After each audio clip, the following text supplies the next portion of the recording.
Hey guys, how you doing? I'm here to do a special kind of review. I already reviewed the film. It was Night of the Living Dead Reanimated, but lo and behold, a couple of days ago, I go to the mailbox and I open it up, and it's from MVD, and I'm like, wonder what it is. I rip it open, and it's the actual DVD. Originally, I didn't get to see any of the features, and the features really, it's over 2 hours of stuff here. I sat down and watched nearly all of it, except I did not finish all the commentary tracks. You will not believe how many features are on this. It's very time-consuming, but very educational and awesome at the same time. You got the commentary with a whole bunch of people that have made the film. You got another commentary, and then you got call-in commentaries from every single artist talking about their scenes. That alone is like 5 hours of stuff there. But what I did watch was I watched the short films on here, which were Flash animated. One was comedic, and one was very strange about, end of the world type deal, Silo. One was Dawn of the Ape, which was comedic. But what I really want to talk about is the they had a board of all these people lined up, a panel, and they were talking about the current state of zombie films, the past zombie films, underrated zombie films, and it was an hour-and-a-half segment with these very educated people that knew, that were writers of zombie novels and stuff like that, and knew their things about zombie films. It was really awesome, and to be honest, I was always the biggest fan. I always loved zombie films the most. And as a child, I wrote zombie stories and was on fan fiction as a little kid, around 12 years old. And I just had lost the taste to write for a while now, maybe a year or so, ever since I've been out of college. And it really was depressing me. And I watched this, and to see them talk, it kind of, gave me the confidence, you know what, maybe I can write about zombies and have fun with it still. Because I just feel, a little trite and cheap when I do, because I don't know, I feel cheesy. But I love zombie movies, I love that aspect. That's my favorite thing probably in the world, is the zombie, the paranoia, the epidemic feel. And them talking about it really brought that out in me, and it really was awesome to hear about some of the novels and stuff, because honestly, I don't really keep up with a lot of the graphic novels and comic books and books about zombies. I really should. It's just, I collect DVDs and all other stuff. I exercise, I keep up with other things, and it's hard to keep up with everything that you want to keep up with. But listening to them talk about an hour and a half, it was cool. You got to see some underrated zombie movies they said. I knew. I was saying, Living Corpse at Manchester War's going to pop up. Boom, the first movie somebody says it's underrated, Let Sleeping Corpses Lie, same movie. And I was like, yep. And I was like, next one's going to be Messiah of Evil. Boom, guy says Messiah of Evil. Those are both great films. Somebody said children shouldn't play with dead things. I agree. I figured to make this little review of the features a little more fun, I'd throw in a couple more that I don't think get shit on, that are pretty underrated. The Dead Next Door, people hate that movie. I love it. At first I didn't like it when I was a child, waiting all summer for it to come in the mail when I was about 12 on VHS. But when it did, I fell in love with it after a while. And Tempe and all their trailers and everything and all their movies. And also, another one that I think it's kind of shit on is Flesh Eater with Bill Heinzman. Now, that one's just a silly-ass movie, but still it captures the Halloween feel beautifully, and it's Bill Heinzman. It's a semi-sequel to Night of the Living Dead. And it just has a great Halloween feel, a great autumn feel, a great Night of the Living Dead feel. But anyways, I was really impressed with the features on here, and I got to see this cool collection piece in here where a guy goes through his entire Night of the Living Dead VHS box art collection. He goes through everything, and I was waiting to spot the ones that I had as a kid or I seen as a kid, and he pretty much had them all. The only one that stuck out to me was the classic one with the blood dripping, and it said Night of the Living Dead. That's it. I mean, there's probably like 12 cases like that. But the funny thing is, it's public domain. Everyone knows that, and everyone put out a copy of Night of the Living Dead. Which, it's really cool to see the different people that tried to cash in on it and the cases and everything like that. From big companies like Media to Prism, all the way from little nobody companies that no one ever heard of and no one ever will, and they only release public domain films. But that was interesting. The commentary is very interesting to listen to them say that how good the actors were, because basically in Night of the Living Dead Reanimated, there's no acting, and it's just you get to hear the music and the voice lines, and these people are basically voice acting, and just by their voice alone, it carries the film enough that they're good enough actors that it passes through, which is really cool. They had some elongated scenes, of course, which is sweet. And my favorite, honestly, I love that panel. It really brought out invoked a lot of feelings of my past childhood and discussions of zombie survival and all the other zombie movies and hunting for zombie movies in video stores. And I really love that. And I enjoyed seeing experts talk about zombie movies, and they talked from everything from Auto Up with Dead People all the way down to Nightmare City. It was very informal. I got some ideas for some zombie graphic novels, and Now, I could recommend the movie before I did recommend it. I said if you're a Night of the Living Dead fan, you must see it. But the DVD is what you should pick up because now it's not very expensive. I would recommend picking this DVD up. I know it's kind of strange that I would be reviewing something twice, but I feel that I owe it to it because I didn't get to see the features at all, and the features are actually just as good as the movie in here. I figured I'd maybe take some time to discuss a little bit more of, you know, the idea of writing zombie fiction, maybe. Or anything like that. I know everyone's probably sat down and dabbled in creative writing a little bit, maybe if you're a big horror fan as a child, but it's kind of cool to see all these ideas go out and that the zombie culture is that popular still to this day. I love that, you know. Zombies have always been, I always loved zombies from age 10 is when I really got hooked. Maybe, I loved horror movies before, but 10 I was hooked. They used to call me Zombie Kid at school, and I used to write awful, stupid, terrible stories that I thought were great with Steele and Peter and all them in the story and intertwining them, all sorts of things. And Steele always died the same way as he did in Day of the Dead. And it was really cool. And I just wanted to mention that this really struck a chord with me and evoked some feelings. And I even got out a piece of paper when I started drawing a web, and you know, not a web, but just jotting down some ideas for a story, and it just made me feel a little bit better about, you know, living in my mom's house, you know, with an associates in creative writing and working at Big Lots. So, you know, maybe I can just let myself loose and write some more again, because it's been a while. And also, I really thought, when you guys going through the box arts and stuff, he's making some really funny side comments about them ruining the movie with the stills on there, and all sorts of things like that. But if anybody's never seen Night of the Living Dead, you should be ashamed of yourself. It's probably the greatest horror film ever made, in my opinion. Night, Dawn, and Day are my all-time favorite, and Night started it. Night is just a classic one of them all. Dawn's my favorite. I love Day too. But Night is probably the best film of the bunch, which it kills me to say, but it's probably true. Also, the DVD art's pretty cool. Check that out. Little skeletons. And it comes with a little booklet. They're still coming to get us.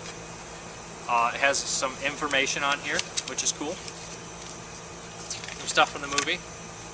Of course, some of the animation I didn't care for. It was a little silly, but most of it I really enjoyed.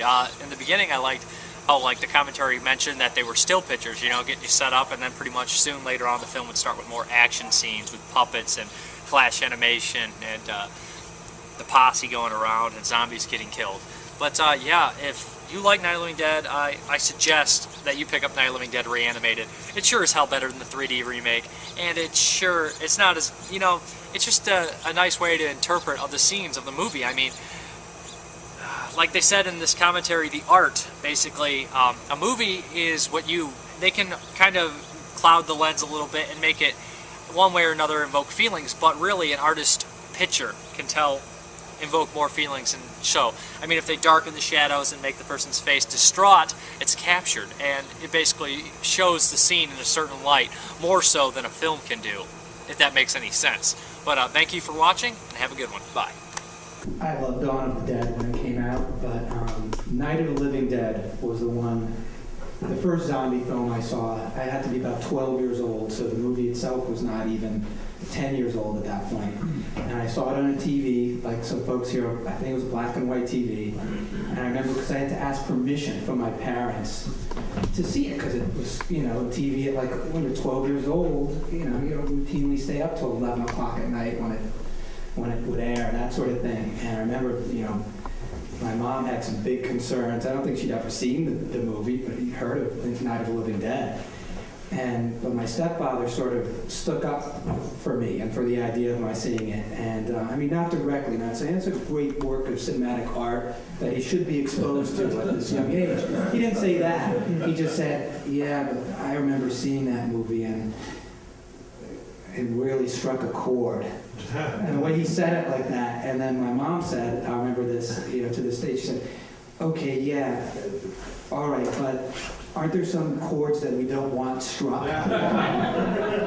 And she didn't know it, but like with all moms, that completely backfired. Now I want to see it more than ever. And it turned out to be true. It sort of had that effect on me. I'd never seen anything quite like it before. And even now, even when watching Reanimated, when I get to the end of that movie, you know, it's still a little bit upsetting to me when I get to the end. The same way I was upset when I was 12 years old. So it's amazing the power that it still has. I think maybe we'll just toss another question to you, then we can work the mic back this way. Make it a little easier. I think I'll just yell. So what are some zombie movies or books, etc., that people should check out, with particular attention to some sort of underrated or obscure things that you can think of that deserve more, more notice than they've gotten? Wow. Rob, you have to cut. Rob is going to go on for about 45 minutes. I'll be brief in mine.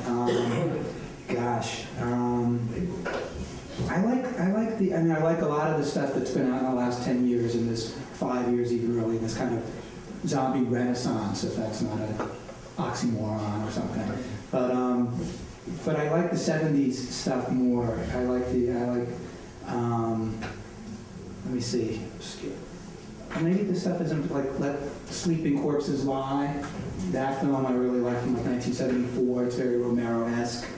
It's on DVD. You can find it. So I like those things that were sort of came in the wake of Night of the Living Dead or before Dawn of the Dead. Way shot or something, but it's the all-time horror shocker, and it very well might be. And the video company was kind enough to tell you, do not, under any circumstances, watch this movie alone.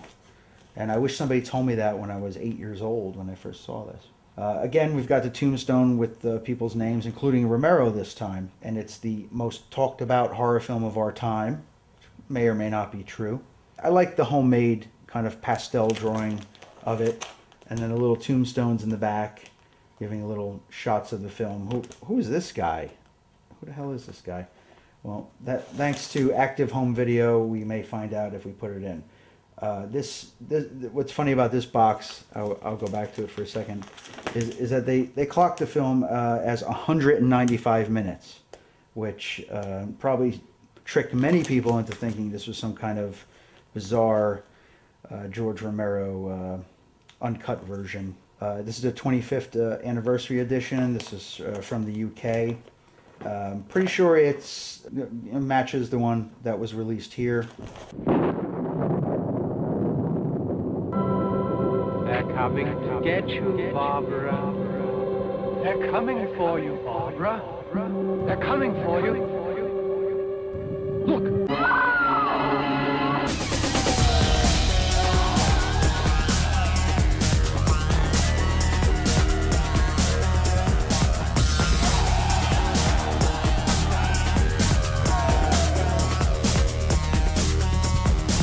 It has been established that persons who have recently died have been returning to life and committing acts of murder.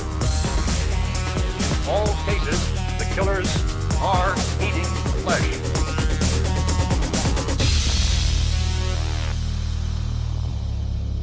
What's happening? Everything will be all right. Yeah, they're dead. They're all messed up.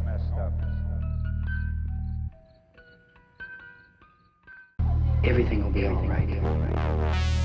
Yeah, they're dead. They're all messed up.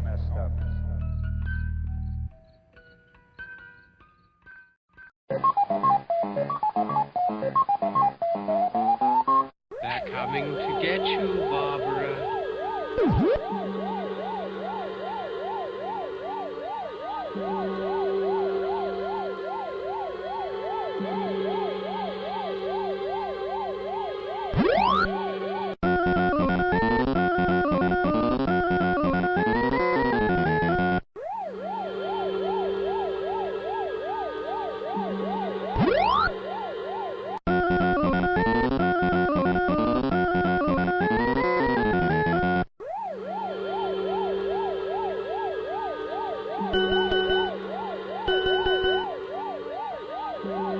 The straightest fire, I found that out.